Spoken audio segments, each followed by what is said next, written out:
On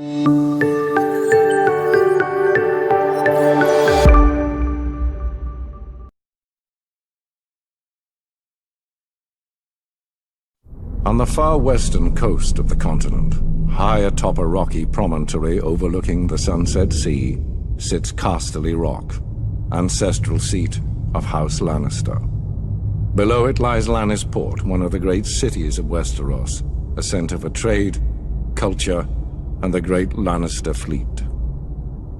There are a number of gold and silver mines in the Westerlands, making it the richest region in all of Westeros.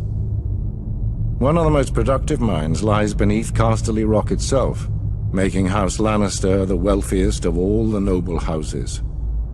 This allows House Lannister to finance many endeavours of other noble houses.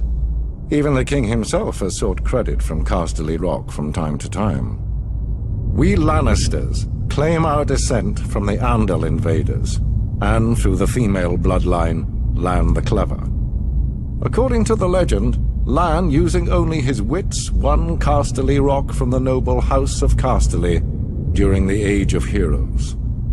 The Lannisters reigned as kings of the Rock for thousands of years, and worked to make it the envy of the rest of the Seven Kingdoms. Our time as kings ended, however, when Aegon Targaryen, otherwise known as Aegon the Conqueror, arrived in Westeros with his army. The last king of the Rock, King Loren Lannister, joined forces with King Mern Gardener, the king of the Reach. Together, with 60,000 men, they met the Targaryen host in open battle. History tells us that Aegon unleashed all 3 of his dragons, slaughtering 4,000 men at what came to be known as the Field of Fire. King Mern himself was burned alive that day, and House Gardener turned to ash with him. Seeing both the threat and opportunity the Targaryens represented, Loren wisely surrendered and aided Aegon in his further conquest of Westeros. The Lannisters were thus appointed Lords Paramount of the Westerlands and Wardens of the West, titles we hold to this day. Let us be clear, though. It is neither luck nor royal favor that makes our house prosperous. There have been times in our history where some have thought us weak, lazy, or opulent.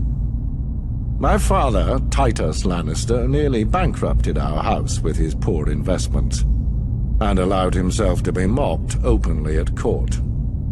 When our vassal, the Rains of Castamere, dared to rise up against the Lannisters, they learned how dangerous it can be to taunt a lion. I, Tywin Lannister, led the assault on Castamere to put down this rebellion.